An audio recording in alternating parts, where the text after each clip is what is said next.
Being a veteran is a profound honor, one that carries with it the weight of service, sacrifice.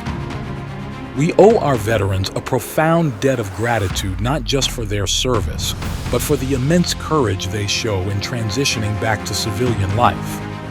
The Making History Project mission is to honor and preserve the legacy of our veterans by documenting and sharing their stories with future generations.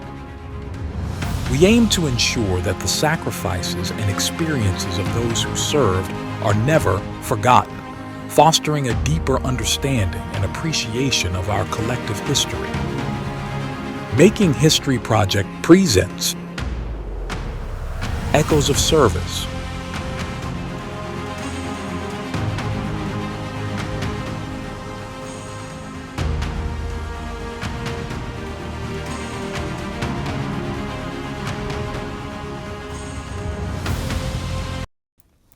All right, this is Patrick Russell. I'm interviewing Jose Stoute for the first time. This interview is taking place on the campus of the University of Miami here on November the 16th, 2024. And this interview is being conducted by the Making History Project, the University of Miami, the University of Miami Veterans Resource Center. How are you doing today, Jose? Fine, how are you? Very good. Thank you so much for being here. Thank you. So let's start with when were you born? I was born April 4th, 1961. Okay, and that makes you how old today? 63. All right. And where were you born? I was born in Fayetteville, North Carolina. Okay. And did you grow up there? No. All right. Where did you grow up? I grew up in Panama, in the Republic of Panama. All right. And where? What was your hometown? Panama City. Okay. And what was it like growing up in Panama City back then? Well, I think as a child, you're pretty much happy anywhere. So I think for the most part, I had a very happy childhood, but it was also, in retrospect, very limited. I mean, it was like probably very low middle class, if at all. I think in the U.S. you would say, if we had been in the U.S., we would been considered in the poor category, but we lived in a very humbled apartment. It was like a one-bedroom apartment, and it was, 3 siblings, my mother and my father, so we were really cramped. We slept on cots, not beds for the most part, but as a child, that's your life, and you don't see anything else outside that, and to you that's normal, and that's the world that you accept. I had lots of friends, went to school, so for the most part, it was a happy childhood. And what did your parents do? My mother was a nurse at a public hospital in Panama, and my father did a lot of different things. He had a lot of difficulties holding jobs because of his personality and other issues. I just remember he went from one job to another. I think at one point he was like with the police, and another point he worked at a racetrack for a while. There's only one racetrack in Panama, horse racetrack. And then later, my mother and father separated eventually, and I didn't see him anymore for a long time. I learned later that he had gone to another part of the country and became an inspector for the government, a store inspector. So he did a lot of different things, and probably other things that I don't even know that he did. And where did you go to high school? I went to high school at a private Catholic school for boys, called, in Spanish, it's called Colegio Javier. Yeah, it was a very elite school at the time, sort of an accelerated school, very rigorous training and education. And you graduated from there. What year was that? 1977, December 1977. And did you have any sports or hobbies back then? I played soccer, but I wasn't very good at it. So I played as much soccer as I could, like the intramural soccer. I played in the team for our class. I played in the neighborhood, but I never played in any organized league of any kind. Those were very uncommon back then.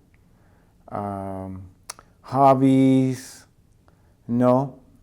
I started towards the end of high school. I started running on my own. It's something that I kept up since then. I do relatively a lot of running.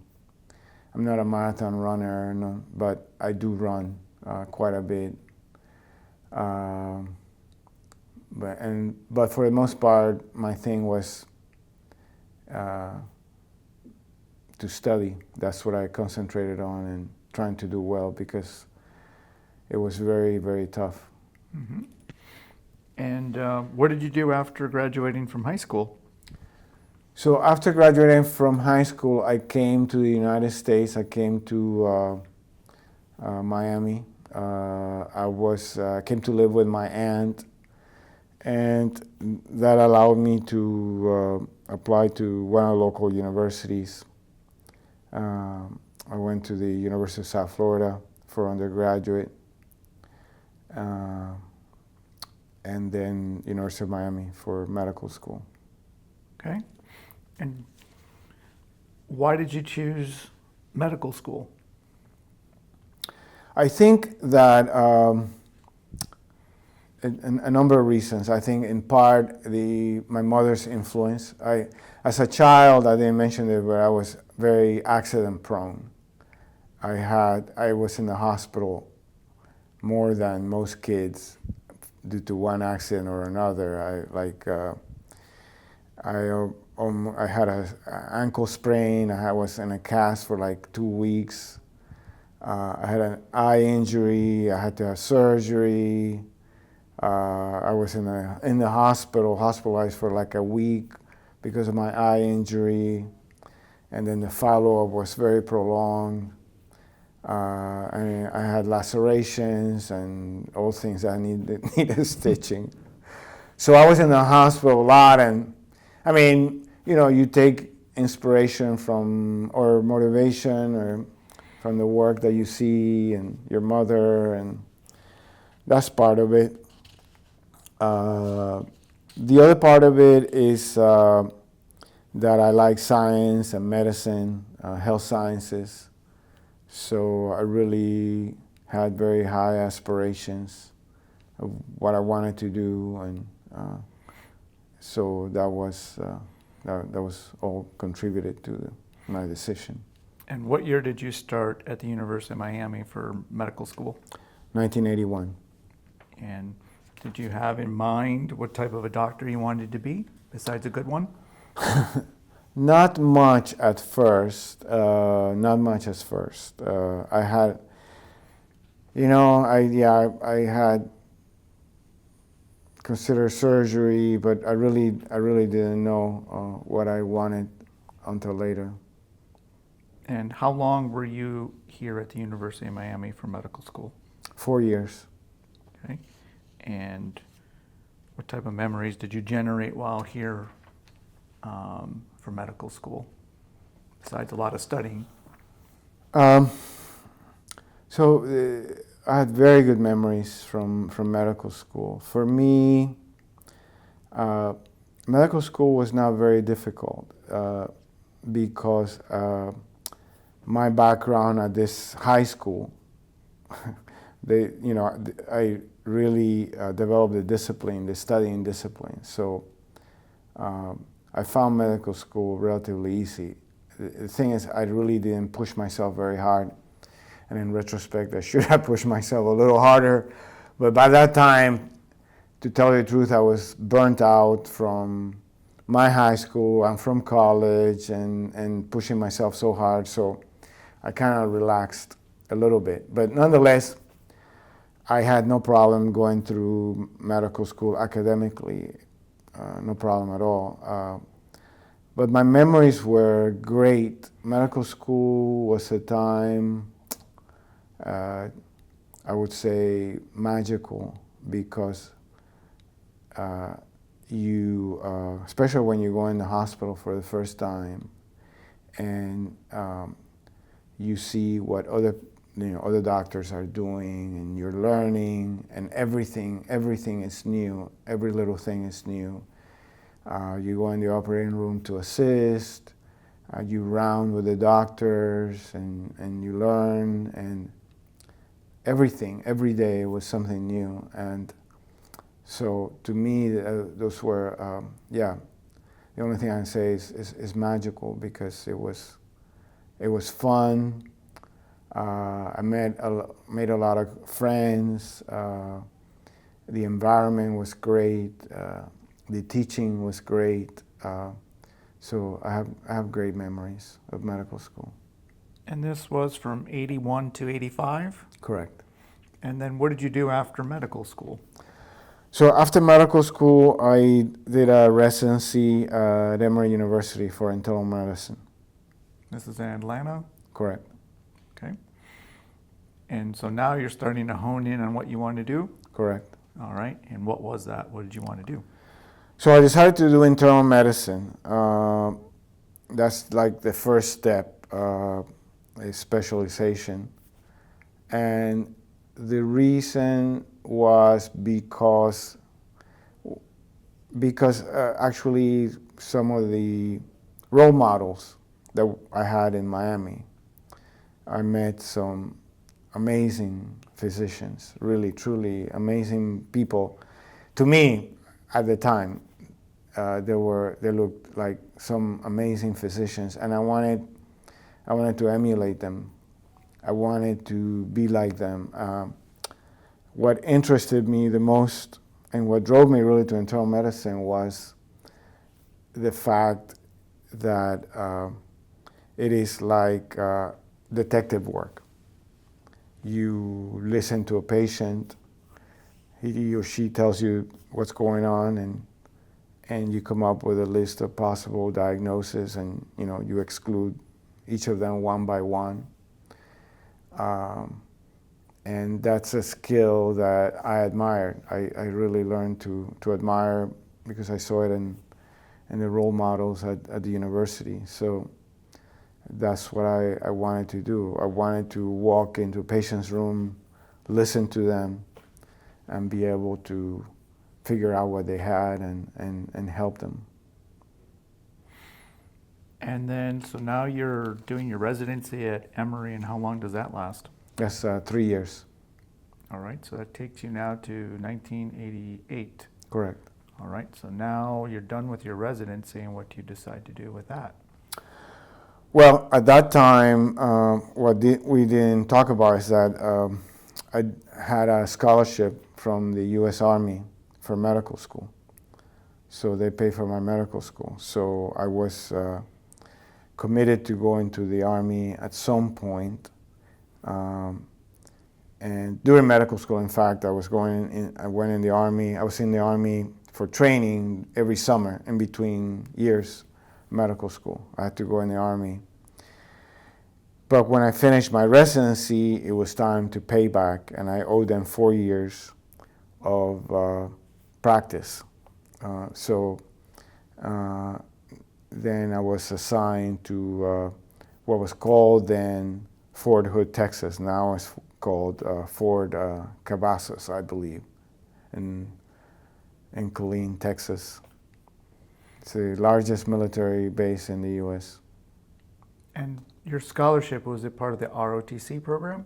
No, it was a completely separate. It's called a Health Professional Scholarship Program, Okay. HPSP. But nonetheless, during the summers, what did you do then when you were with the Army? During the summers, as a medical student, well, first you went through officer training. The first summer, we went through officer training. They assign you to hospitals, to shadow doctors, that kind of thing. So I did 3 summers like that.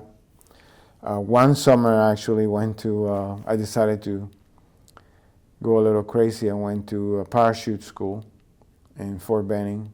So they let you do things like that if you're really adventurous. Mm-hmm. And I did that, and that was a lot of fun too. That was great, great fun. So much fun. Did you earn your wings? Right. Okay. Right. All right, so now you have to, as you said, pay them back. Correct. So now you're in the U.S. Army now as an officer. Correct. So what's your rank at that point? Captain. Captain. All right, so now you're a captain, and you are a surgeon at this point. Well, yeah, in the Army, you know, they use the word surgeon to refer to any physician, but I'm an internist in the Army. All right. Did any of your family members serve in the military? Any other family members in the past? My father, strangely, was in the Air Force. It's a long story, but it was in the U.S. Air Force. That's why I was born in North Carolina, because, okay, backtrack a little bit. My father was stationed in England in the U.S. Air Force base over there. Met my mother, who's from Spain. My father since has passed away, so my mother is still alive, but they married in England, and I was conceived in England. When my father was getting out, soon after, they stopped in North Carolina to fix his paperwork or whatever. I was born, and they went on to Panama. And that's why I was born in North Carolina, almost by accident, but grew up in Panama. Okay. So, yeah, so where were we? I was just curious about the... Oh, so my father, I don't know how he ended up in the Air Force. That story, I don't know. He was in the U.S. for a while. He went to school in the, he went to high school for a while in the U.S., but he was never a U.S. citizen. So, but somehow he got in the Air Force, and I think, yeah, people can do that even to this day. You don't have to be a citizen to be in the military, in the U.S. military. So what were your overall dates of service while in the Army? So officially from 1988, July 1988 to September 2008. So 20 years. Right. Okay. And what was your highest rank? Colonel. All right. So you started out as a captain? As a captain, but while in medical school, I was a second lieutenant. Okay. Second lieutenant up to captain and eventually ending as a colonel. Correct. All right. And so now your first assignment as a captain, you're on base at Fort Hood. Fort Hood. And how long were you there for? I was there 3 years. All right. And what kind of memories did you generate while on base at Fort Hood? Initially, I had a lot of misgivings about going to Fort Hood. I'd never been to Texas. I really wanted to go to Europe. I wanted to go to Germany. That was my first choice, and they gave me Texas. But once I settled there, it was a lot of fun. I made a lot of friends that still I know and keep in touch to this day.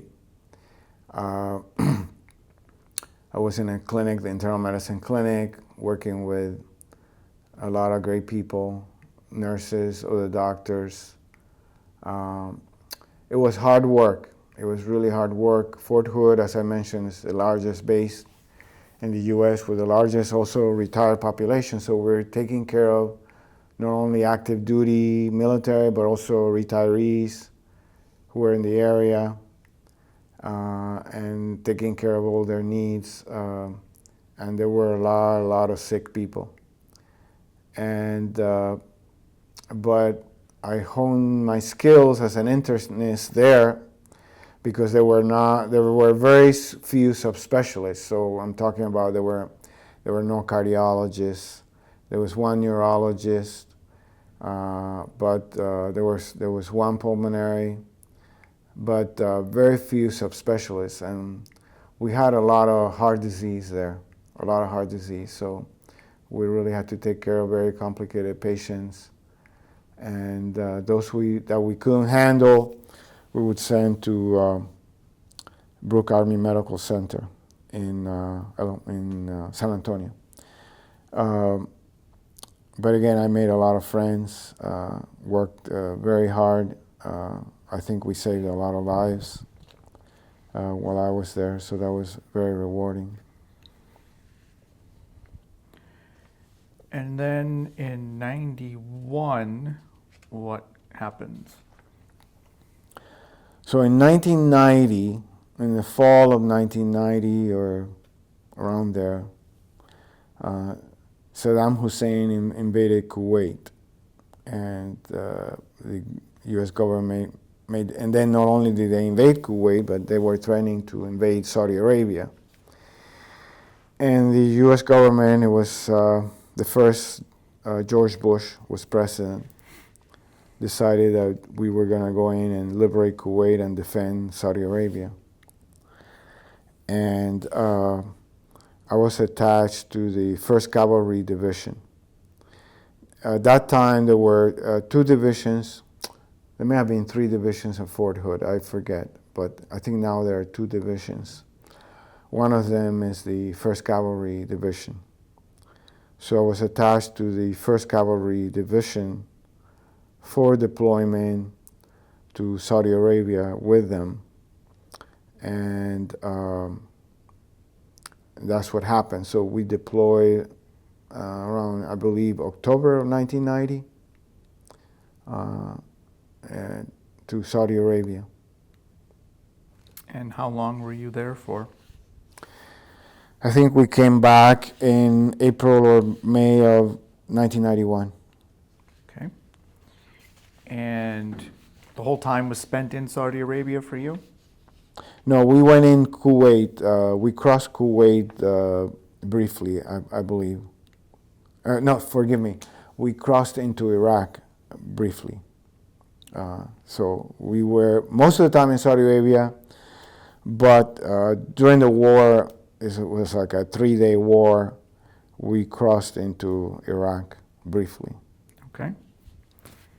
And what do you recall about being in that part of the world during those times? What are some memorable moments for you? It was very, very hot during the even the fall. I guess we were there. It was incredibly hot. The temperature at one point, I remember, got to 140 Fahrenheit. So it was incredibly hot.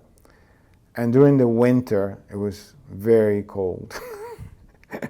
So we had these heaters. We were sleeping in tents at one point, and we had these heaters, and many of the tents went up on fire because when people, if the stove touches the canvas, it just lights up. So it just, yeah, I remember that. It was incredibly boring at first because we were just there sitting, doing nothing for the most part, just sitting around. And when people sit around, do nothing, their minds just wander, they just get in trouble. It's just when you don't have anything to do, can be kind of dangerous. But it was at first it was very boring, very hot. There were a lot of problems with diarrheal diseases, especially at first. When we came into Saudi Arabia, we were in the port, like we were in a very, very crowded environment, and hygiene was difficult. In fact, hygiene was very difficult throughout the war, but I guess that's not unexpected, because you're not in a hotel, but anyway. So we were seeing a lot of diarrheal diseases, and a lot of heat stroke, heat exhaustion, a lot of those things prior to the actual war starting. Then those decreased when it turned cold. Then it was the opposite, like hypothermia and things like that we were seeing. But it was also very scary, although it was a lot of downtime doing nothing, but it was very scary because of the prospect of a real confrontation with Saddam Hussein. And he had a very vast army, the fourth largest in the world at that time. And there were a lot of tanks pointing in our direction, a lot of them, hundreds of tanks that he had. So it was very scary. Were there also concerns about like gas attacks and things like that? Yes, so we knew Saddam Hussein had chemical weapons, nerve gas. So there was a lot of training that we did to prepare for that. They distributed these chemical suits, and we trained how to put them on. We had a mask that we had to put on, boots, gloves. We were taking pyridostigmine.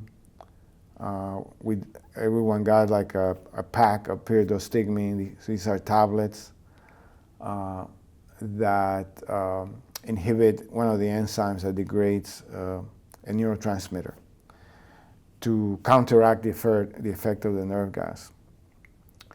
And so prior to when we knew the war was going to start, we were supposed to start taking these tablets. Some of the side effects were diarrhea, things like that. So you don't feel good while you're taking those tablets, but you have to take them. We also had this very elaborate plan. It's like, and the medical part fell on me. How to do decontamination. We had this elaborate plan of setting up these showers for people and for vehicles in case we were hit with a nerve agent. And so it never happened. I have to clarify, you haven't asked me, but I want to clarify something. So when I went to Saudi Arabia initially, I was with a unit called the 27th Forward Support Battalion. That was it's a battalion that does that, basically provides support, all kinds of support for the front lines, from food, fuel, medical, other things. And just before the war started, before the actual conflict started, there was a doctor in one of the fighting units, the 1A task force, became ill. He had to go back to the U.S. or had an injury. I don't remember well. And they asked for a volunteer to replace him. So I volunteered to replace him. So during the actual war, and from that point on until I came back, I served as Battalion Surgeon for the 1-8 Task Force, which is a battalion, fighting battalion in the front lines. And did your duties change when you took that different position, and how so? Well, it was a lot more serious because, one, I was the only doctor in the battalion. There was a PA, a physician assistant, but the medical responsibility, for the support fell on me as the senior medical officer. And it was a lot more serious because, again, we were facing this huge army, and the prospect of many, many casualties and dead, it was a real possibility. So it was very, very worrisome, very worrisome. And you indicated it took like 3 days, though, actually. Right. Thankfully. Right. Did you see some of those impacts of war doing your work? Well, thankfully, I did not. What I did see is when we drove into Iraq from Saudi Arabia, we saw a lot of remains from Iraqi tanks that had been bombed by the Air Force. We saw a lot of that. We didn't take very many casualties because we were not the lead element into Iraq. So we were, our job as a division was to do a feint. So we feinted that we were going to enter on one side, but the majority of the army actually entered on another side. So we were kind of trying to distract. We were a distraction, and so by the time we went in, everything basically had been done. So there wasn't much more to do, thankfully. But I did see, a lot of remains of vehicles that had been bombed out and things like that. And do you recall where you made it to in Iraq? No, it was just a desert. I didn't get to any city. I know we crossed into Iraq, and then after a few days we came back down.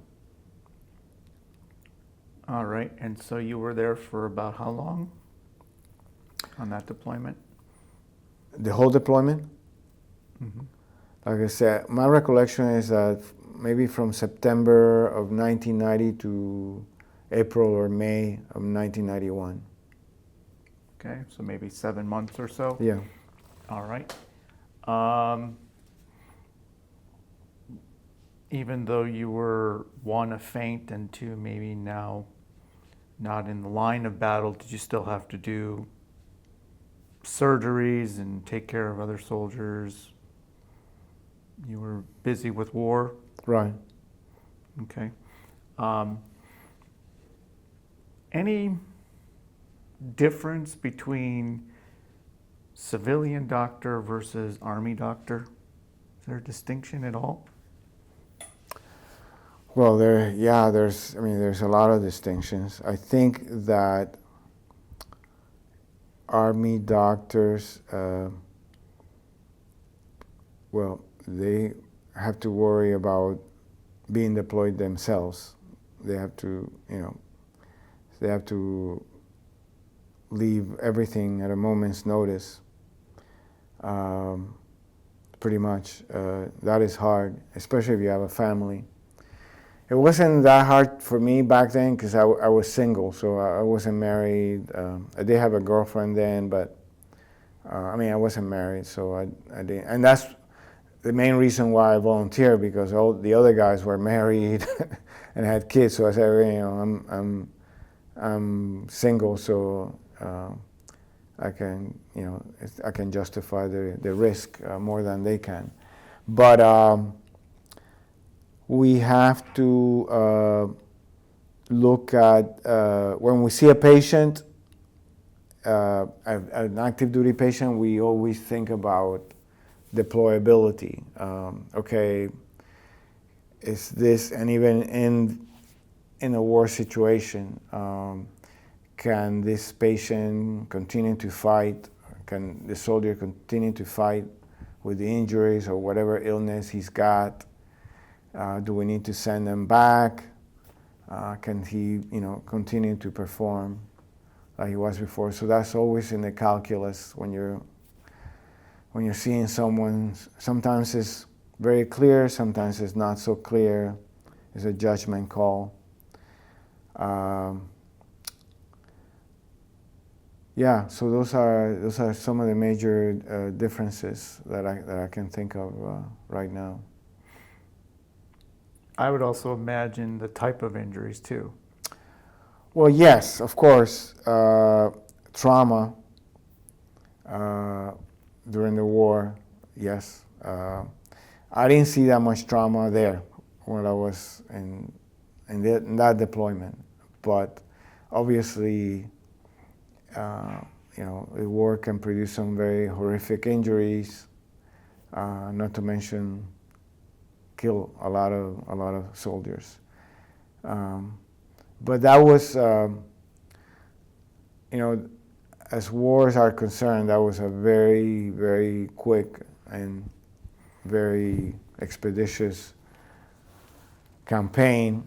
And the reason was because by the time we entered, in large part because by the time we entered Iraq, their army had been degraded by the Air Force. And the Air Force maintained a bombing campaign for months before we actually went in. And they basically eliminated most of their tanks. And they were not very operational by the time we went in. So it wasn't that much for us to do. And I was very thankful for that. So what happens after that first Gulf War?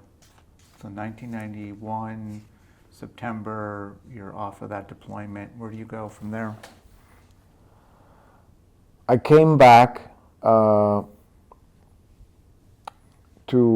Fort Hood, and I was accepted to infectious disease fellowship in the Army. So that's where I went. But before I tell you that, before we finish with Saudi Arabia, I want to mention something that is one of my most vivid memories of being there is, I mentioned the great job the Air Force did, and I give them great credit. They saved us. At night, every night, I remember in the horizon you could see the flashes of light from the B-52s that were bombing the enemy on the other side. And it was a beautiful sight. It was beautiful. And sorry.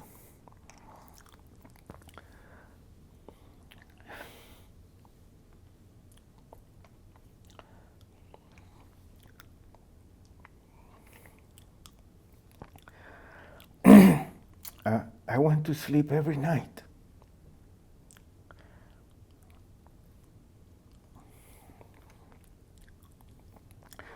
In comfort, knowing that they were doing that.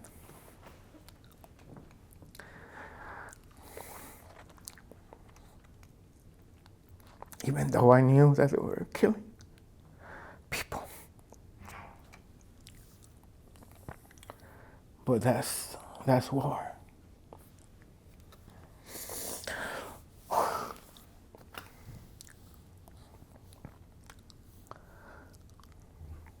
Do you find that to be a real conflict with your chosen profession?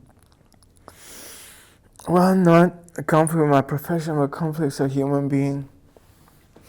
But the fact that for me to live, they have to die.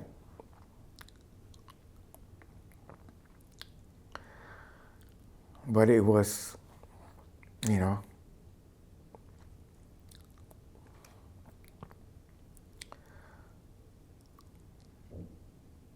how can I say it?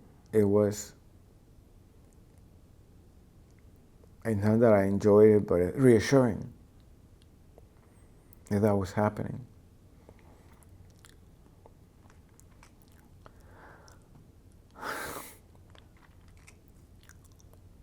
But, you know, they did. The Air Force, they did a great job. I cannot tell you how critical our situation was. At one point,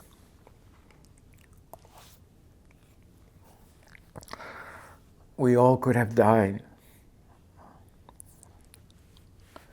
It was very critical because we were just a skeleton army facing a very vast army.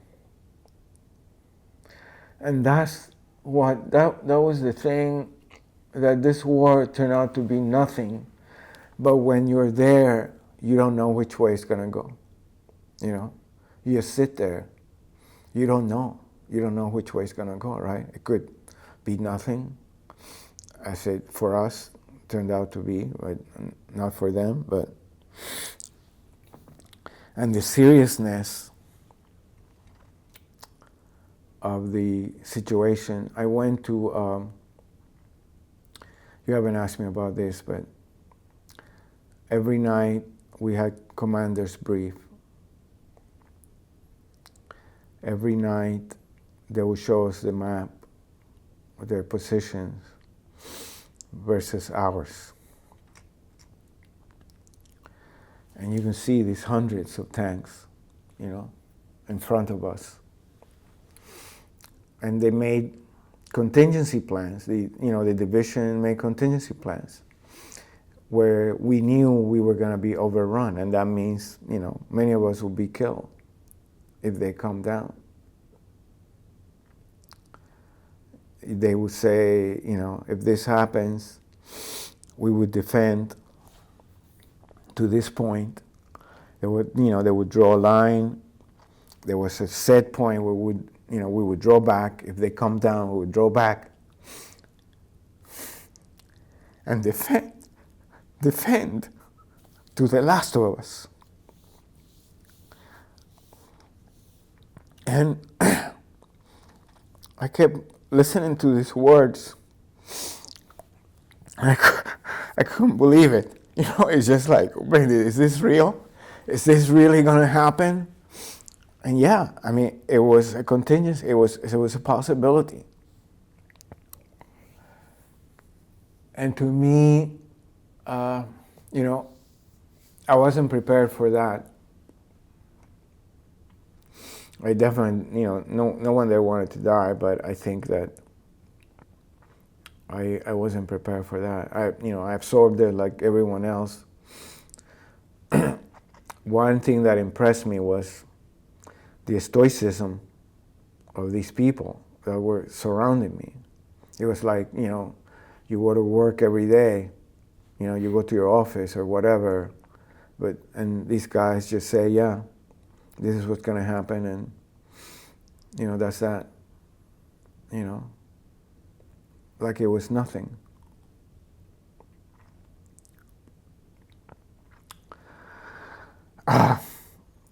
And you know, these were all from senior officers to young kids in these, you know, driving these huge tanks, 60 tons. And I talked to so many of them about their feelings about, what they thought was going to happen. And so many of them told me, yeah, we know there's a good chance we're not going to make it, and they talked like that. They were prepared. They were prepared.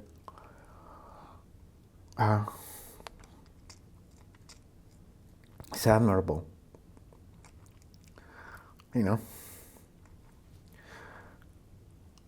But yeah, luckily it turned out to be not much, thanks to the Air Force. So those are some of my most vivid memories of every night worrying about this. And we used to fly, see there were these airplanes. They don't have them anymore. The A-10s. A-10s were basically tank killers. They would fly low over us. It's a great feeling. Because you know what they're doing.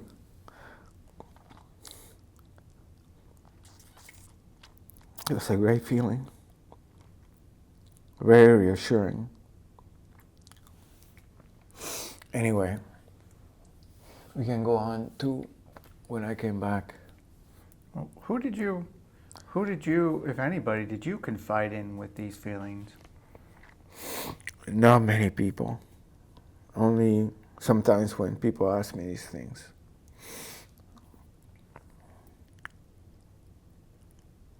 But there in the field, there wasn't too much of that going on. No, in the field? Mm-hmm. No. Everybody was stoic in doing their job. Right. And how do you think, you said that, some of these younger kids were prepared. How does one go about preparing for that? I don't know. I think that those were the ones that made it there because they were able to accept their destiny or their fate or the possibility that they were not going to make it, and they were at peace with it. Many people, well, not many, I don't know how many, a lot of people try to make excuses not to be there. So, I cannot give you a statistic, but I knew of a few people who, with self-inflicted injuries, to disqualify themselves to be there. Many people resorted to that. I don't want to say many, but some people that I don't know the number.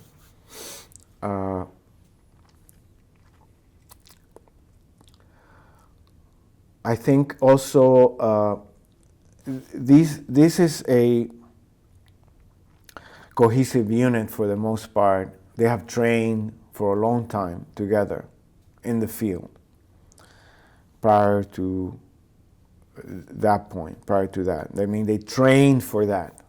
I'm not going to say they train psychologically, but they, for them, it's like, to some extent, being in the field, except now is for real. But, they've done this a lot in the field. They move together.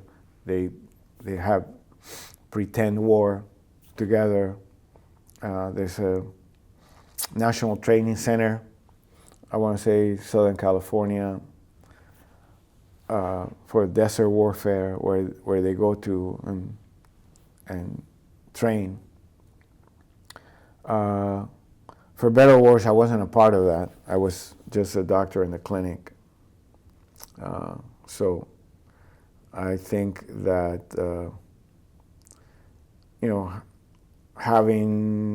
if I had that experience, maybe I would have been better prepared. But it is what it is. Their doctor, their doctor that they had also had not been to training with them. There was someone else that was pulled.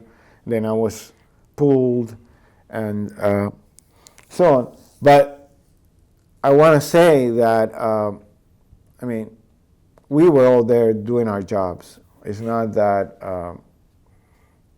and you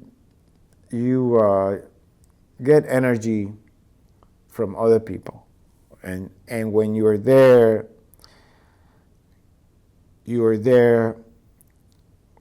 not because you believe in the cause.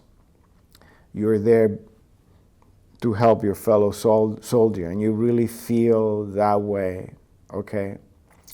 You really feel like a family, to some extent, like a family, and you're there, to support each other.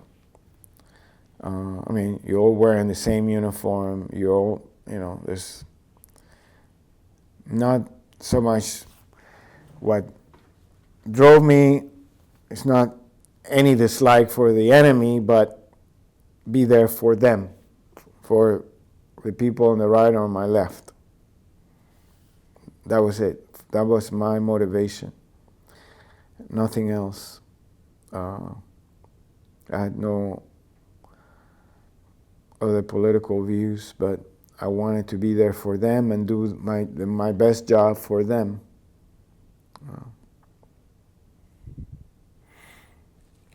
And now you return, you became a fellow for the infectious disease. What's going on with that? So I went to Walter Reed. I was there for my fellowship. It was a 3-year fellowship. I finished. I want to say also, coming back from the war is like being released from prison. It's like having been in death row for a while, and then you give a stay of execution, and then you're released. That's how it feels. It really does. I mean, probably I'm exaggerating a little bit. It cannot be that bad, but you do feel that you're giving a new chance, a new opportunity, And that's how you felt on your plane ride back. Yeah. Like, you're gonna appreciate every molecule of air that you breathe in freedom, that you're gonna appreciate every little thing, being able to walk down the street, petting your dog. It's a great feeling coming back. It's really, almost for that reason, in a silly way, I think everyone should get to experience that, because it's a feeling that you're not going to get to experience unless you're in a situation where, you could die, and then suddenly you didn't. And, but yeah. So what was it like I'm assuming you came back on a transport plane? Right. So walking up that ramp to leave. It's incredible. It's just, first you always, you deploy back to a staging point, and then you have to wait and wait and wait, and you never know, but you already relax because, the worst is over. So you're just waiting, but then, coming back in the airplane is incredible, and it's a long trip back because you're so anxious to just, you're going home, and you want to get there as soon as possible. But it was I've done it both twice, so I've experienced it twice, and it's a great feeling. Well, before we get to the second time, what type of work were you doing at Walter Reed? So what type of... So as a fellow, you're in a program where you see patients with, as an infectious disease fellow, you see patients with all types of infectious diseases that come in. These programs this program is not unique, but I mean every academic university has this type of training. You can, if you're a doctor, you can apply to and be trained. So what was special about Walter Reed was it was a 3-year fellowship, and usually these fellowships are 2 years. So we did 2 years of clinical and 1 year of research, and that's what prepared me for the next phase of my career, where I was studying, doing a lot of malaria research. So, and so that's what I did for 3 years at Walter Reed. It was great. It was a peaceful time. I love it was in Washington D.C. I love Washington D.C. It's a great city, and yeah, it was a great time in my life. So this is 91 and 94? Correct. All right. And then where do you go from Walter Reed? Well, after Walter Reed, I pretty much stayed there. I actually did in paper, I did a lateral transfer to the Institute of Research, which is basically was in the same campus. And I started working on malaria and malaria vaccines. And that's what I did for about 3 years, a lot in the laboratory, helping, leading vaccine trials. And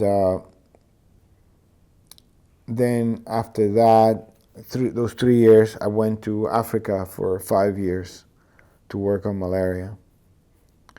Did a lot of research in the field with malaria in children, tested vaccines, drugs for 5 years in Africa. So this is, what years is this? So this is coming back from Africa was 2003.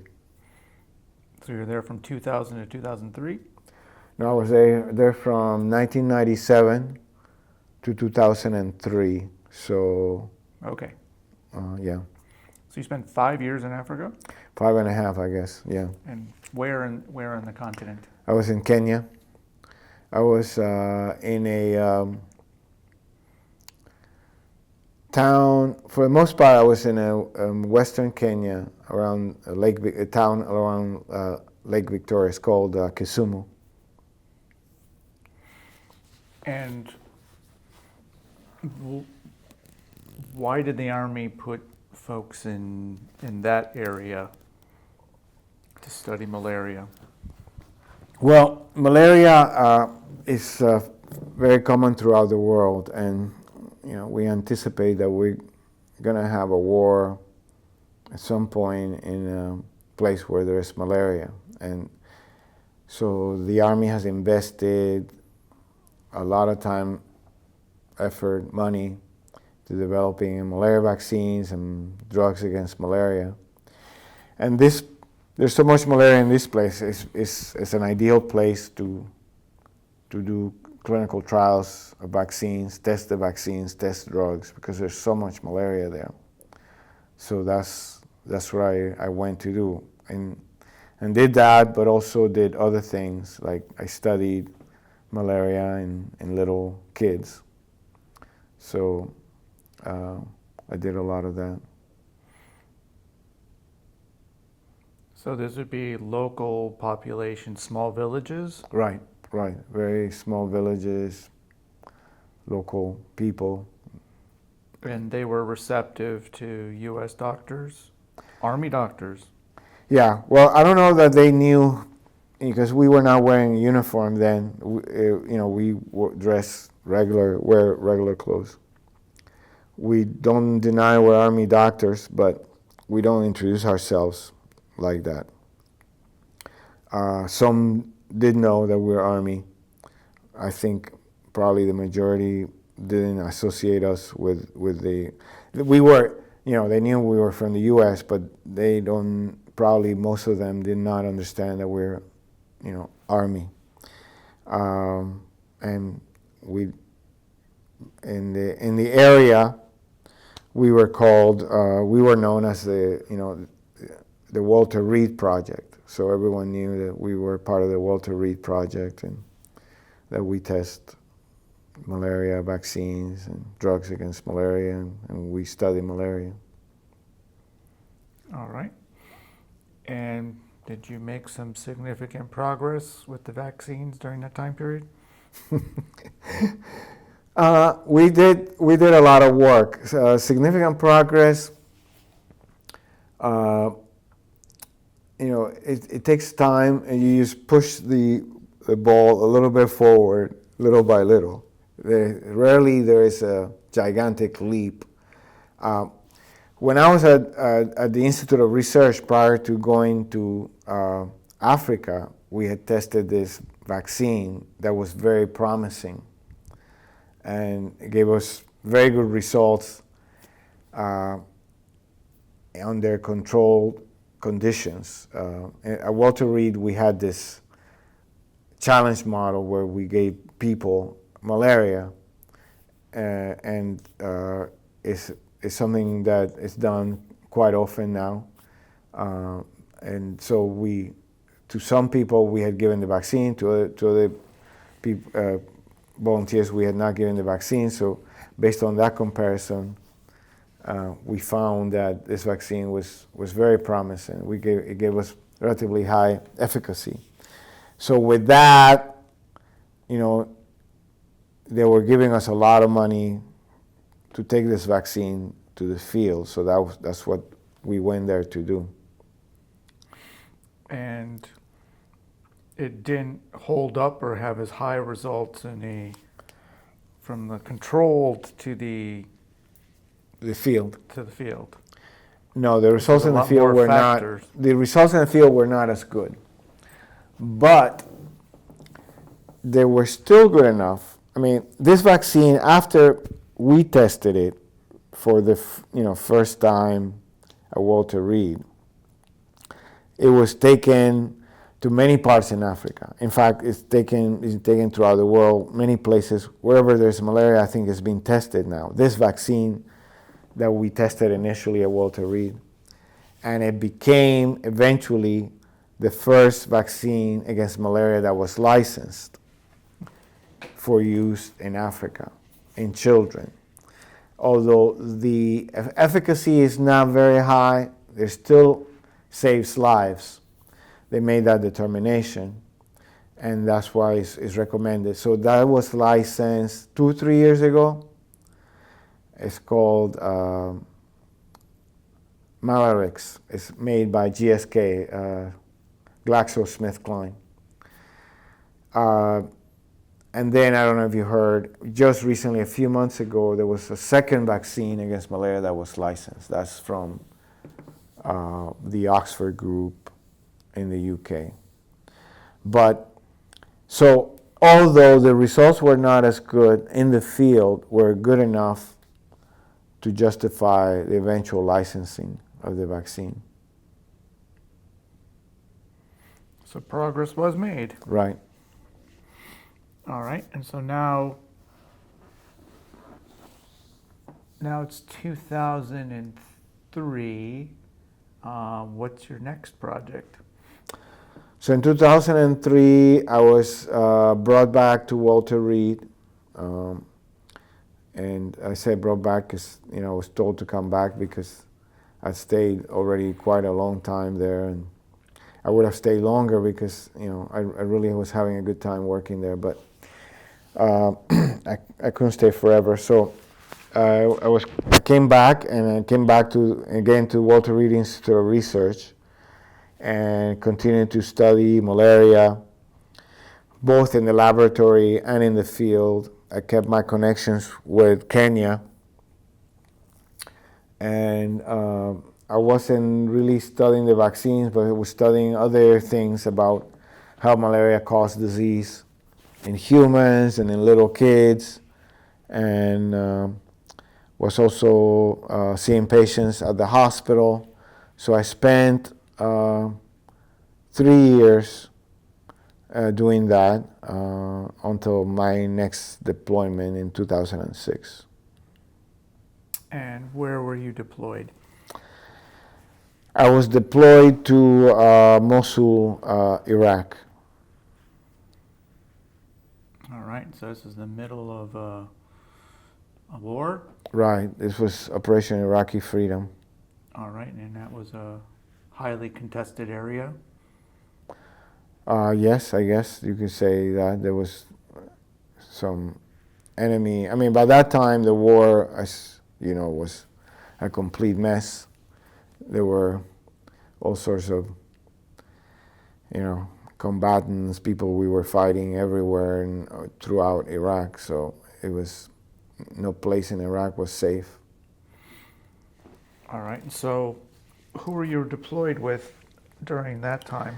So this time I was asked to join the 47th Combat Support Hospital.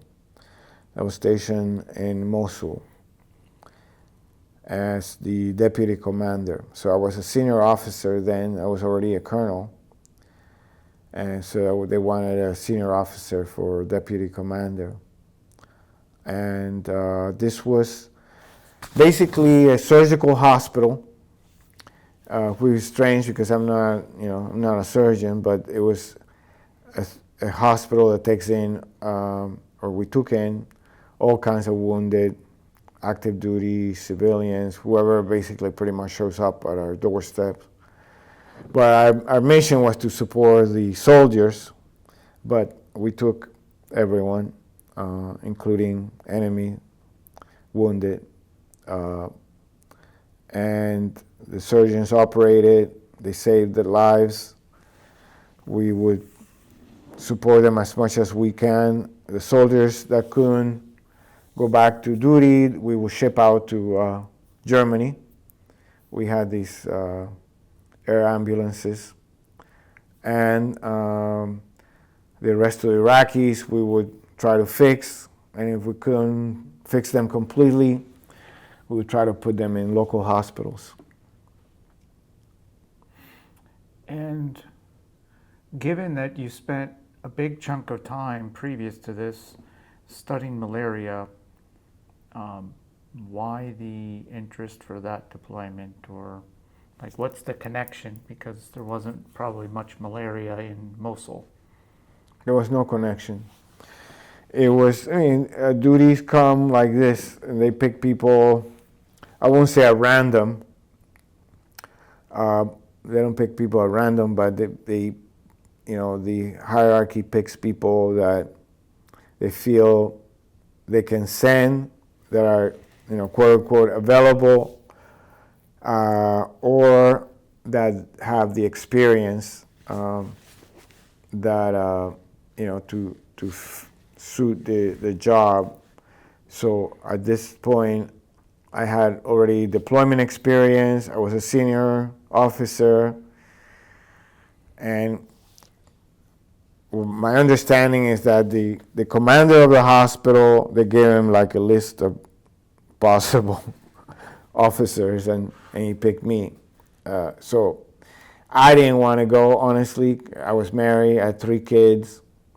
They were little, 3, 5, and 7 or something like that, and I didn't want to risk my life again. But when you're told you have to go, you have to go, and so I'm not better than anyone else. So I was told I had to go, and I went, and it was a very difficult departure because this was a very hot war. There were a lot of soldiers dying every month in 2006. So I wasn't too excited about that, but I went. 2 things. One, initially you indicated that your commitment was for 4 years. Right. Speak to that, because you're much more than 4 years in at this point. Why did you stay? Right. When, yeah, at the 10-year point, so after I finished my fellowship, I could have, after I left Fort Hood, I had like 1 more year and I could have be done and walked out. But they offered me the fellowship, which it was a very reputable fellowship at the time. And like I said, I wanted to study malaria and, well, already had that idea. So I decided then after fellowship, you have to, you acquire another commitment. So I think there were 4 years more added to that. So by the time the decision point came that I could walk out again, I already invested 10 years.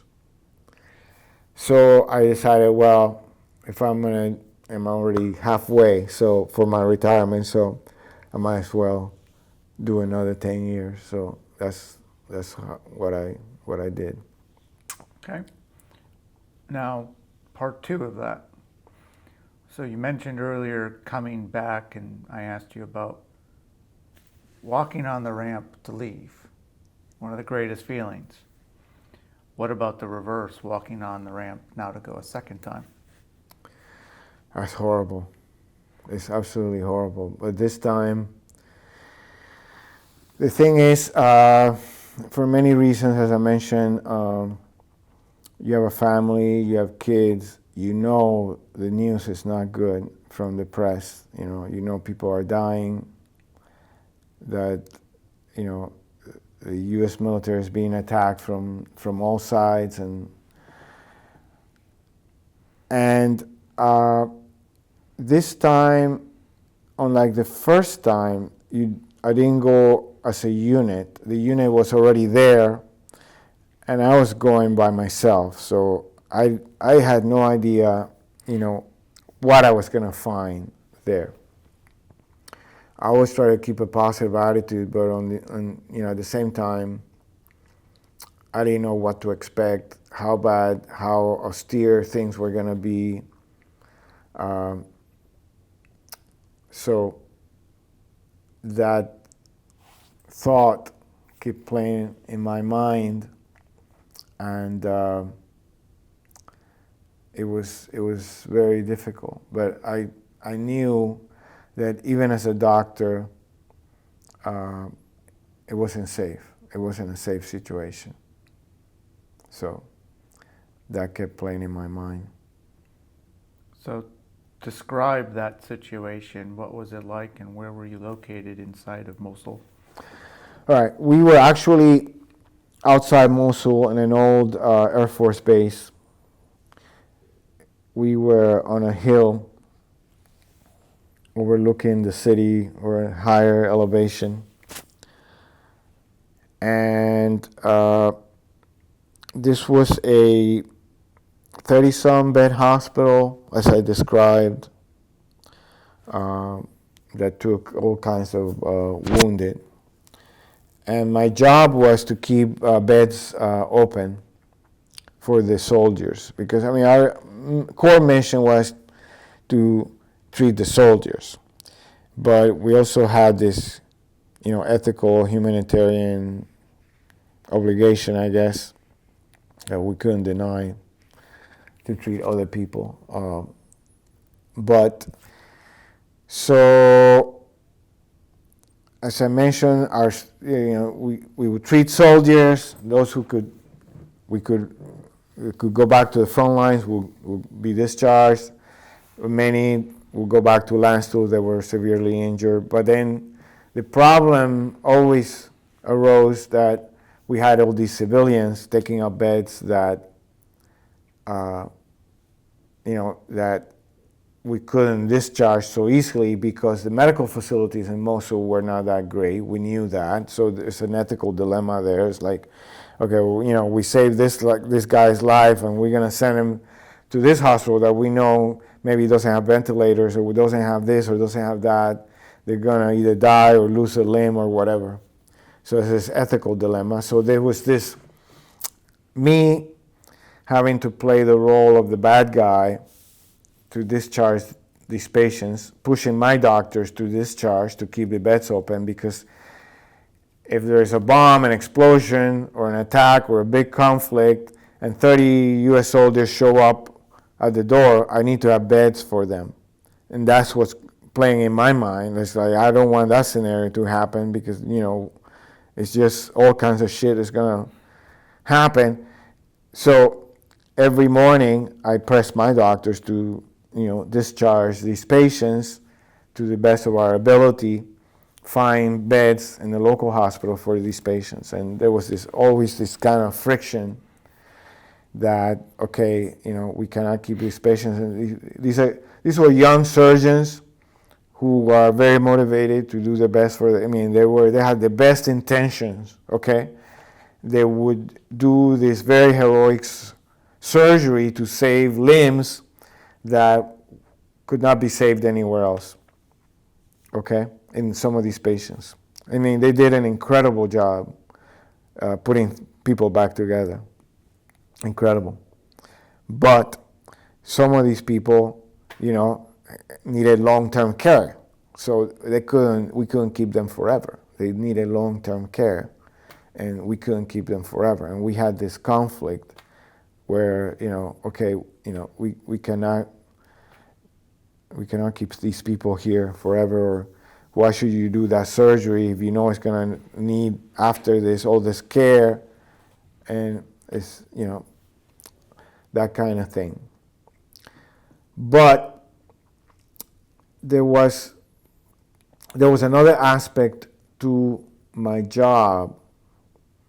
So this is what I did in the hospital. Well, there were two other things I want to mention. We not uncommonly, we had these mass casualty events where we would get like 30 wounded at once, something like that.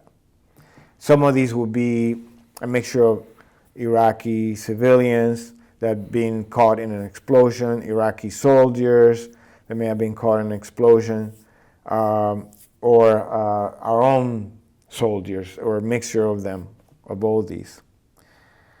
Those were very difficult times because you know, we had to set up triage. Some of these people would come in with horrific wounds. We had to triage them, get them into the operating room. And I had to coordinate all of this. And sometimes the number of patients that would come in, basically it was over our capacity. So we had to think intelligently and you know, use our helicopter assets that we had available to send patients to other facilities within our network of hospitals, because we were not the only hospital, but so we would have to do that kind of thing. But still, very, very high stress, demanding times during these mass casualty events. The other thing I did was I went around Iraq a lot. That was part of my job, visiting other hospitals, meeting with other doctors, see how they were doing things, coordinating care, going to meetings with the higher-ups. And I always worry about the helicopters rides, because they were blowing helicopters out of the sky. And I was always very worried about that. And it was very, very risky. The other thing that I did that I want to mention, that it was a vivid memory, is the killed in action inspection. So whenever we had a killed in action, they would bring the body bag and we would have to open it, inspect it. We would have a ceremony for the deceased soldier, and we would have, we would allow their comrades to come by, respectfully say their goodbyes, kind of thing. That was difficult, to see young men and women dead. It was difficult. I thought that by that time in my career I would be used to that, but it hit me very hard, every time. And I asked myself, why? Why, I'm a doctor, I've seen plenty of dead people before. And I think the reason is because these were fellow soldiers. And because, they wore the uniform just like the same uniform I was wearing. So I see myself in them. I see our own commonality. They're not like, okay, any wounded off the street. I want to tell you a story of my first KIA, if I may. It wasn't too long after I arrived to the hospital, maybe a week or two. We had a mass casualty event. One of the units that was operating in the area, I forget the name of the unit, but it was a combat unit, was operating in the area. Came in with a number of wounded, Usually it's all chaos because the whole unit is there, the commanders are there, and they want to be in the hospital, blah, blah, blah. And doctors are trying to take care of their soldiers, but all these commanders are there, and it's just chaos. Because, anyway, and I'm in there in the midst of this. I don't remember what I was doing, but I see this young guy, and I just look at him. I see, very young guy, he must have been 19. He's a very good-looking guy. He's tall. He has this headset. He's talking on the headset. I don't know what he's saying, but he caught my attention.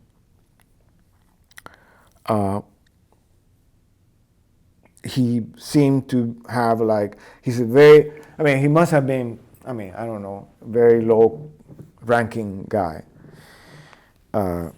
Very young guy, and he seemed to be very poised, knew what he was doing, and I'm just looking at the crowd, looking at him, just absorbing the whole scene.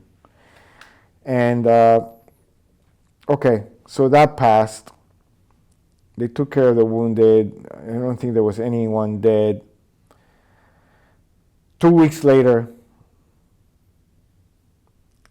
the radio goes off, says, KIA, incoming KIA. That means the body bag comes in. I go in, we put the body bag in a room where we had special for that. And one of the surgeons is with me, he opens the body bag. It's this kid.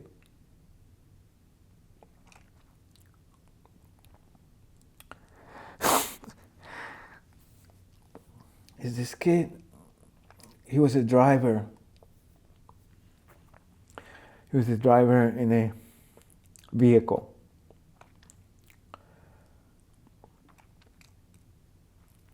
They called I forget what they're called. They're kind of semi-armored vehicles, but he's in this compartment as a driver, and the blast hits him from underneath.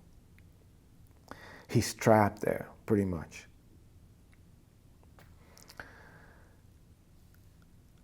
the surgeon opens the bag. He's down in a puddle of blood. His face down. He rolls him over. It's him. It's this kid. It's this kid. His abdomen completely eviscerated. That means he had like a midline incision like this, where all his guts had come out. The whole thing. His face was contorted from fractures, probably from hitting the top of the compartment. But he had skull fractures. His legs and his uniform had, for the most part, been blown off. His legs had multiple wounds, probably from shrapnel, with multiple fractures.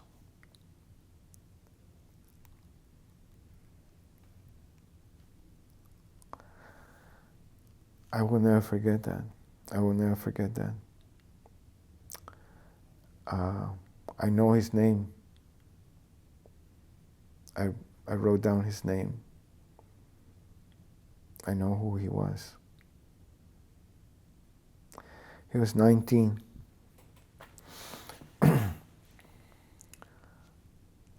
And it was, seeing such a vibrant kid one day and he's dead a week later.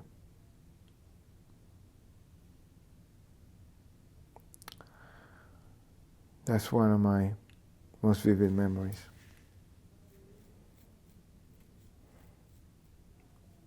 And given that and all the other impacts of war that you have seen, does that still impact you till today? I don't know. I think I put it behind me fairly well in a part of my brain where I don't think about it every day. So it's compartmentalized somewhere in my brain. It only comes out times like this, or perhaps when I see veterans, when I see soldiers in uniform, that comes out. All I can do is cry for them, And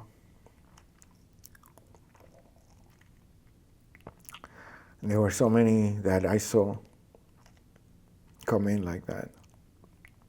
Young men and women, wasted. Really,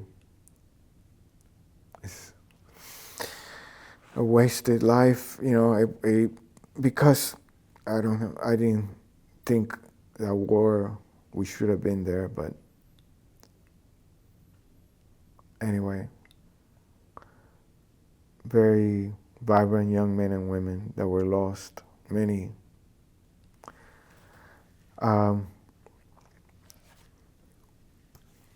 When I was leaving, in the days before I left, I met this young doctor. I say young, he was my age. He was like same as me, a colonel in his 40s, young, promising. I forget what his title was, what his job was going to be, but everyone thought very highly of him. I shook his hand just 2 days before I left. And 30 days after I came back, I learned that the helicopter in which he was flying was blown out of the sky with several other medical people. He left behind his wife and 2 kids. And that's what I think, when I was there flying, the risk that I was taking. I thought about it every time, you know. But you know, once you're there, you're there. You go into this mode. You're there for the men and women on your right and your left, and you're there for them. Trying to do the best work that you can for the people that are around you. So, how many of those KI inspections did you have to go through? I don't know, I want to say maybe 12 or so that came through.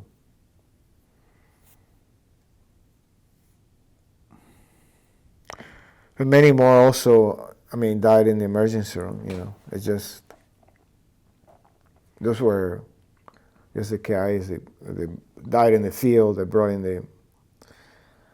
the body back for us to inspect, but many more died in the emergency room. Was the KII inspection more difficult, I imagine? Yes, definitely. You didn't know what was going on when you opened that zipper. Right.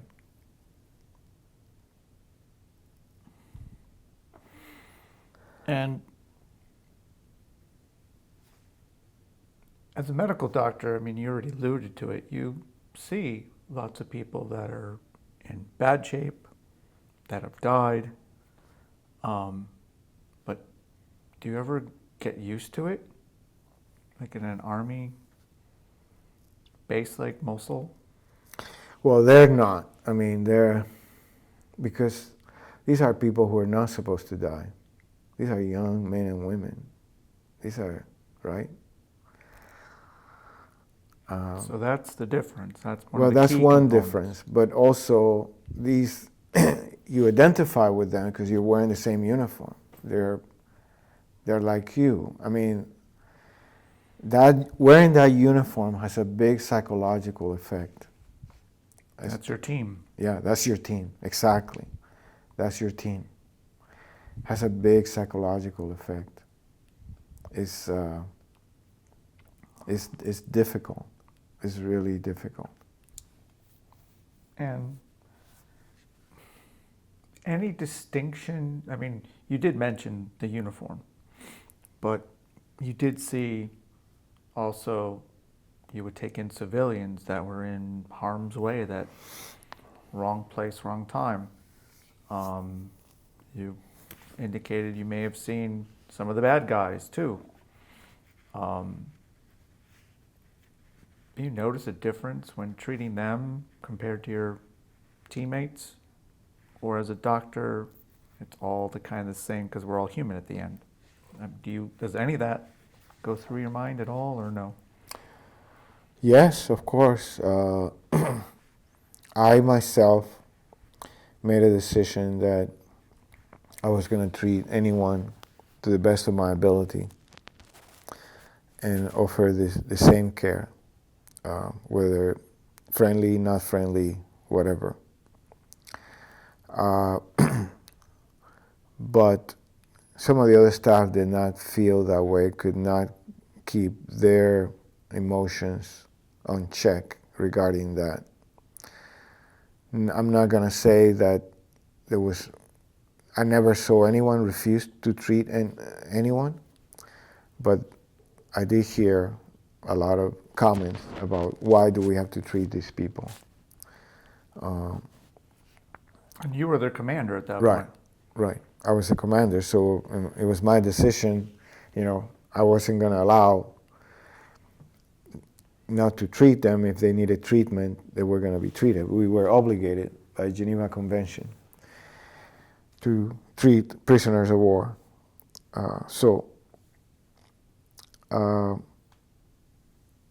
Yeah, but many staff did have a lot of problems with that. I did not have a problem with it, but what I did have a problem with is sending people out to other facilities where I knew probably they were going to die. But we had to do that to keep our beds open. We could not keep them forever. And did that weigh upon you? Almost like you're determining at that point Exactly. lives Yes, it did. for the possibility that you might need the bed. Don't know, but you know that if that person goes out in your mind, you're pretty certain they're not going to make it. Right. No, absolutely. I knew that. I made those decisions knowingly. And it was difficult. But if I don't keep that, I know that bed is going to be needed. I mean, there's a certainty of that. So I knew, but there's a big ethical dilemma. And would one way for you to work or cope with that would be mission focus? Like, this is what our priority is. Got to choose. Right. No, I think that,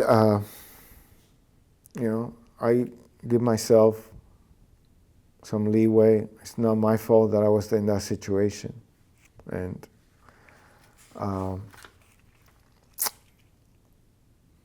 I also think that we needed to push the local medical facilities to, do their part for their own people, even in the dire conditions that they were in. It's not like they didn't have doctors or they didn't have things, but still, some of them probably did not survive in those facilities. And has any of this, in terms of whether it's KIA inspections, just overseeing the hospital and lost lives, young lives, or making these hard decisions, have you had to ruminate on that since you left the military? Has that come back? Has it impacted you in any way? Or have you been able to move on? I think I've been able to move on. When I came back, we all went to see a psychologist. It was mandatory, which was a good thing, So I saw a psychologist for a few weeks, and but for the most part, it's something that you have to compartmentalize and put it in some part of the brain where you don't go to very often. Like I said, that's the only way to survive. Otherwise, you're gonna be haunted by these things. So I've been able to do that. It's not something that I wouldn't say. I don't think it affects me on a daily basis. Depends. But like I said, sometimes it does come back. But I treasure, in a weird way, I'm honored that I was there to see that. It would have happened whether I was there or not. It's part of the experience of my life. I'm lucky that I survived, and I'm honored that I was there to do my part, even though I didn't agree with the mission. I'm honored that that I was there to see that.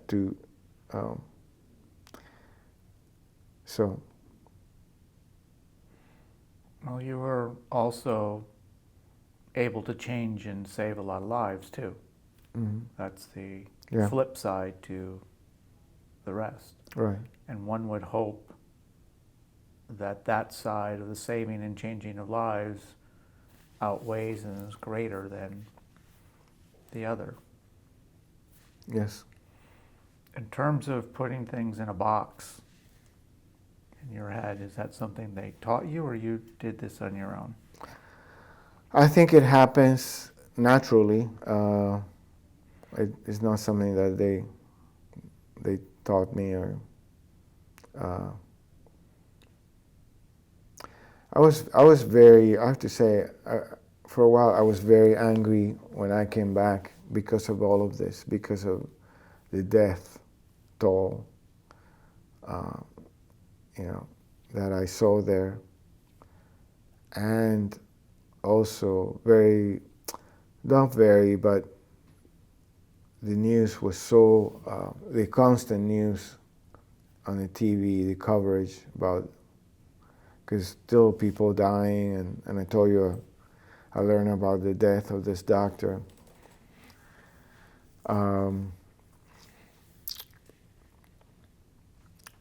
It was painful to hear the news about the death, because I knew, okay, when they say, there's one more death, I know what kind of death it is. It's a pretty horrific way to die, and I know when they say wounded, okay, it could be a scratch, but more likely it's a hole in the head, where that person is going to be left paralyzed for the rest of their lives, or that kind of thing. So when we say wounded, I know it's not probably a little scratch. It's probably the legs are blown off, or, part of the skull is missing, or something like that. That's the kind of wounds.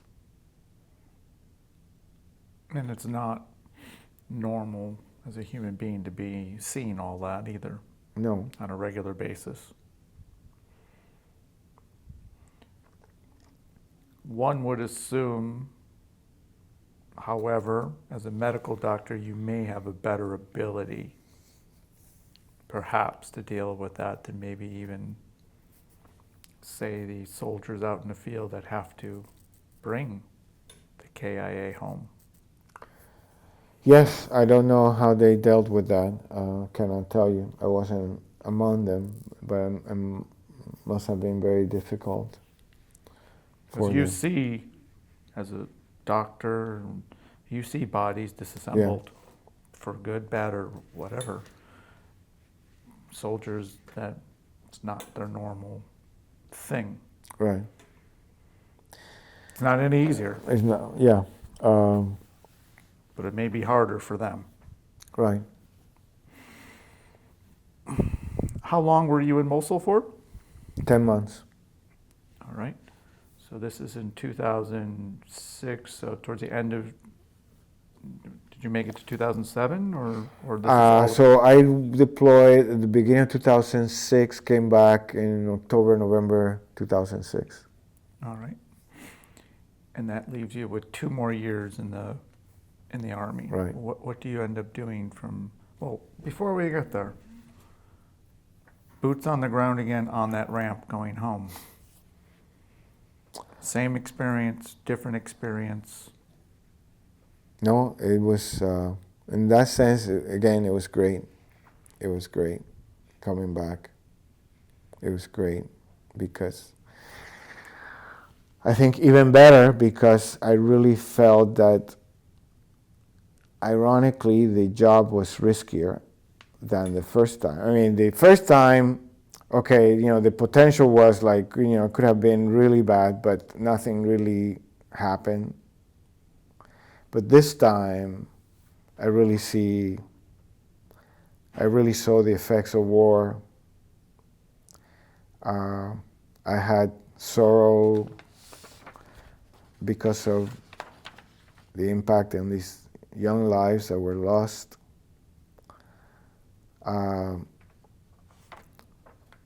But again, I was given a new lease on life.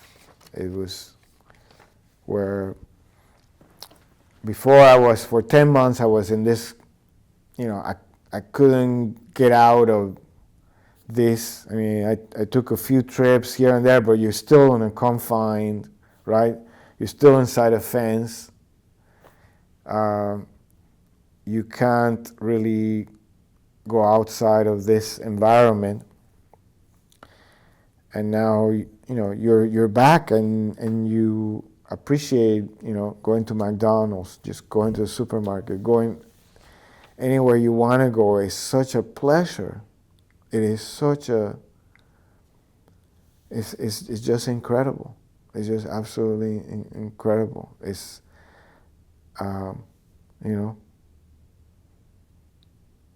it's a great feeling in that sense. So yeah, even better.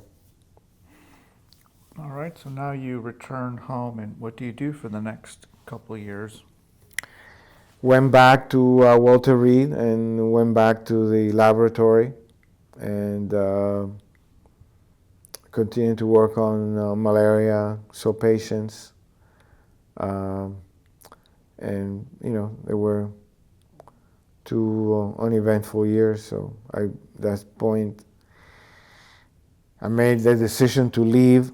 Definitely the war was still going, and I knew if I stayed longer, they were going to ask me to go again. So I definitely did not want that. So I was done. So I waited, until my time to retire, and I did that. And your passion is kind of in the research disease area. That's Right. And do you continue to do that to this day now, or? Well, now I am more in administration. I actually taken a job at a VA hospital in Mississippi. Although I don't know how long I'm going to be there, but for now I'm the Associate Chief of Staff for specialty care. That's the title. Overseeing most of the medical services there, and but we'll see what the future brings. I'm also considering other positions, but we'll see what happens. So 20 years in the Army, and what would be your proudest moment while in the military? I think that my proudest moment is the work that I did in Africa, what I'm most proud of. We didn't talk that much about that, on the surface, but in addition to the research work that I did in Africa, we put in place a lot of infrastructure that basically developed clinics, a pediatric hospital, to see some of these patients. We improved the infrastructure tremendously, both for the benefit of the patients that we were seeing and also future researchers. And that was my idea. Created a clinical center out of nothing there, and developed a research laboratory out of nothing and a pediatric hospital. And I left those there, but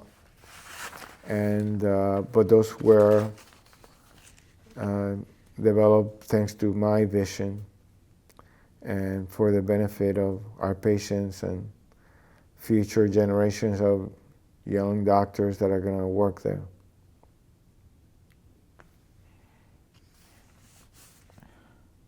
You mentioned that you received a Bronze Star. What was the citation for? That was for the work of Mosul. That wasn't anything extraordinary. That was not for valor. That was just for doing the job well, nothing. It wasn't. It was not for valor. For a job well done. Exactly. Okay.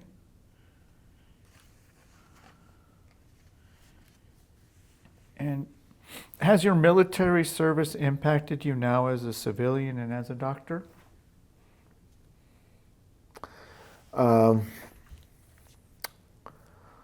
cannot say that it has. Well, I receive a pension, so that definitely has helped me financially. I mean, that is a big benefit.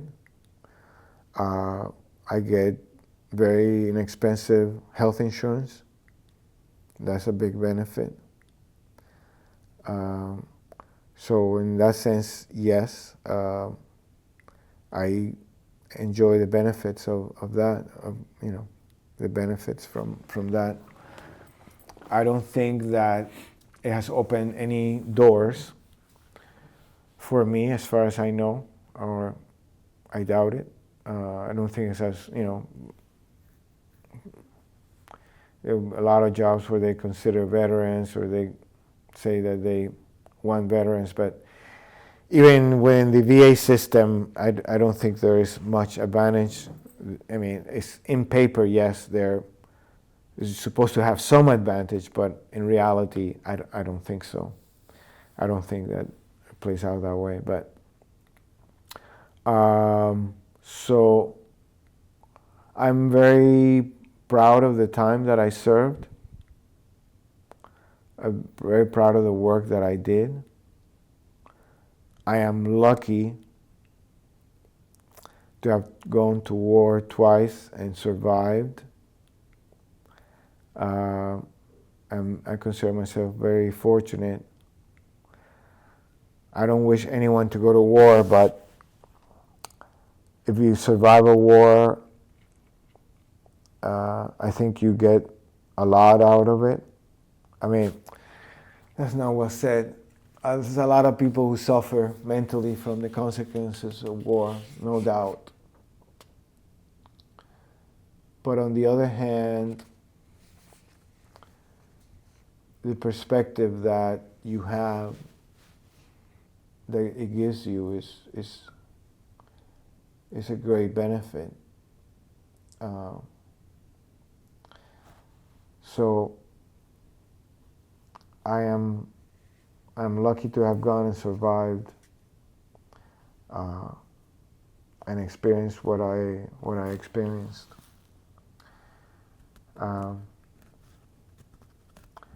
I want to mention something.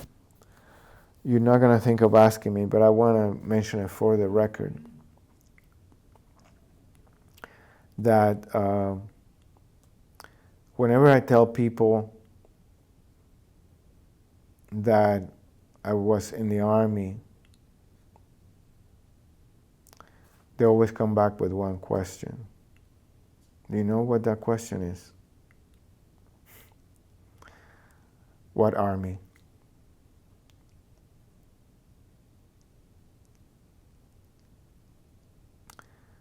Is the question that everyone asks me. Anyway. What does that mean? What Army? What Army? What Army of what country? Oh. Okay. That's what they mean. And why do you think they ask that? Because they look at me and they don't see someone who, they, in their mind, could have served in the Army, or they don't fit the picture of an American, combat or Army person. I think that most of the U.S. doesn't know that the armies made up disproportionately of minorities, including blacks and other minorities, disproportionately, and Hispanics, and people with, like me. And So I think most of the U.S. population has another image of who's in the Army, who's serving, and but anyway, that is, it happens to me all the time. I cannot, countless times, I was in the Army, and the response that I get back is, what Army? Meaning, of what country? And how does that make you feel? It's unfortunate. I mean, I should not be angry about it, but it tells me that there is a disparity between, again, the stereotypical Army person that they have in their mind and reality. I'm definitely, I'm not the walking, talking picture of, a veteran or someone who has served in the U.S. Army for 20 years and risked his life for this country. People do not see that in me, but it is the history that I have. But it's unfortunate, but it happens all the time.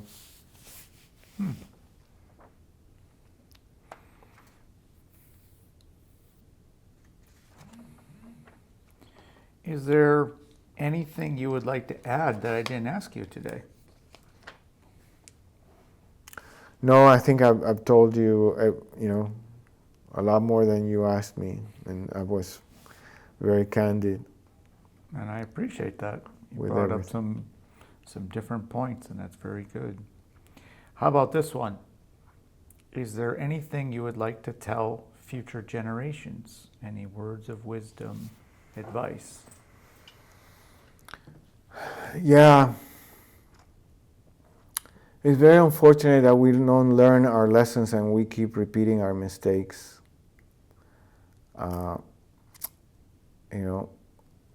Going to war should always be the last resort. I think there have been very few wars that are worth fighting, that are justified.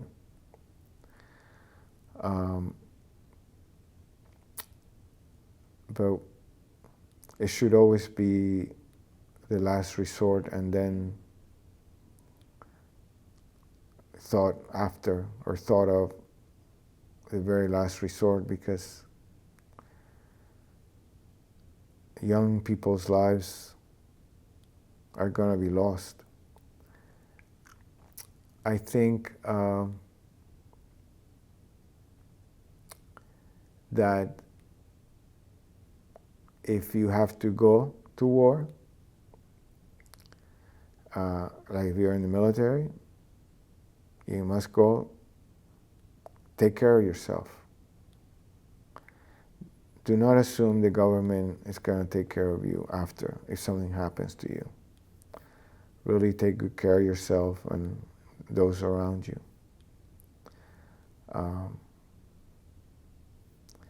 Most wars are silly, really silly, for silly things. And don't assume that when you come back, people are going to thank you either, because it's not a given. And don't assume the government is going to take care of you or give you all the things that you need. So take good care of yourself if you go to war. Sounds like some excellent advice. Well, thank you so much for speaking with me today, Jose. Thank you. And thank you for sharing your story. And I do want to thank you for everything that you've done for our country. Thank you. Go Kings. Thanks. The honor of being a veteran is not just in the recognition by others, but in the deep, personal pride of having fulfilled a sacred duty. In celebrating veterans, we acknowledge the strength, resilience, and integrity that they represent. Through dedicated research, heartfelt storytelling, and community engagement, it ensures that the legacy of service endures and that future generations never forget the courage and dedication that have shaped our world. The Making History Project is dedicated to honoring and preserving the voices of our veterans. Thank you for your support.